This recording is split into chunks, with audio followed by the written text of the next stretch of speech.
زين في سوا لبارا إجران دبنا يوتيوب قدا أورو توب فيديو يرو إني قال لك يسو إلالو هندبنا مملكة كيسا حمد جراتن طولان فيدمتن خونس جرا إرغانيس دوبان جرا السلام عليكم ورحمة الله وبركاته الشمار كفوني هردفتوتا قدا أورو توب ورم بها ورن لها ورن كابات بيو ورن كبا هند خيسانو بقى جراتن اسن جتشو بليتي يا أرى برنو تاندورات بيستي كاتو يخاو أمسا ويوانا تكاتو كون اسنيب ايسيرو سوشال ميديان قدا أورو اتفاية دمو باية نسا جلا أقرمي هوني بوبات وان تيب ورى يوتيوب قفان نافب أبريان كيا هردفتوتن دي خبجمو كان أمانتا غرغرا هردفتن هند خيسانو وقو فيديو تنسين برغيس واني اسن الرافلو هردفتوت باية واني يوتيوب الراهن كم نبتشتا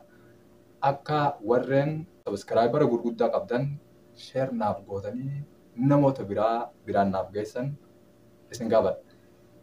Social media duraan itti fayyadamu fakkeenyaaf Facebook, Gadaa Oroo, Gadaa Gabrummaa,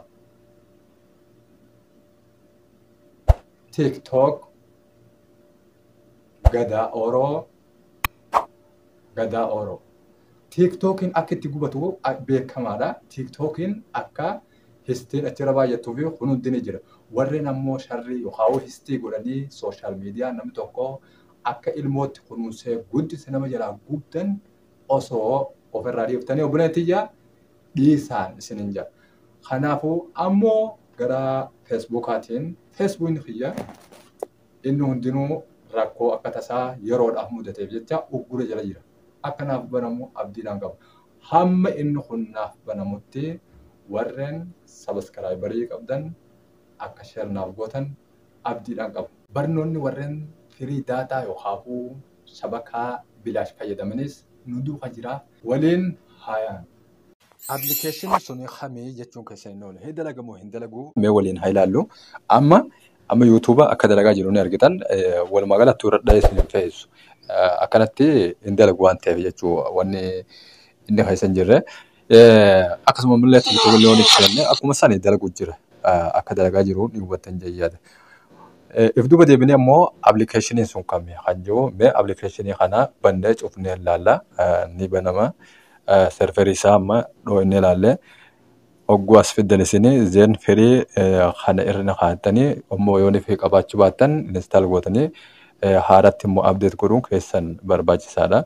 Ogguu inni raayitii isinii fide booda jara amma irratti dalagu isinii fide serverii seentanii serverii keessa ogguu seentan kana zeen firii irratti yoo fi dhiifattan zeen firiin gara jalaatti jiranii argitan jechuudha. Liberaadhaa fi sawaa akkasuma zeen irratti fayyadamnu kuni zeenis firii ni qaba liberaas firii ni qaba. Amma zeenitti dhoonee amma fakkeenyaaf zeen keessaa qaba waan ta'eef zeenitti dhoonee ammallee sarara gara jala lammaffaatti isaan irratti gabbuune halaallu. Akkasumallee isa kanaas zeen firii laallannee irra keenya zeen firii lakkoofsa dhibbata kan gara fuulduraatti jiru kana ni hojii kana irratti yeroo takkaachuu qabne ammoo irratti hidhoonna akkana hojjetee jira jechuudha. Inni kun hojjetee jira. Kanaafuu hordoftoonni kabajamoo appilikeeshina kana seenaatii irraa fayyadamaa. Inni kun kana kanaafuu gabbuufadhaa irraa fayyadamaadhaan isinin jaa viidiyoo biraatiin hamma walitti deebinutti nagaan naaf tura. Subscribe to my channel. Also press this bell icon.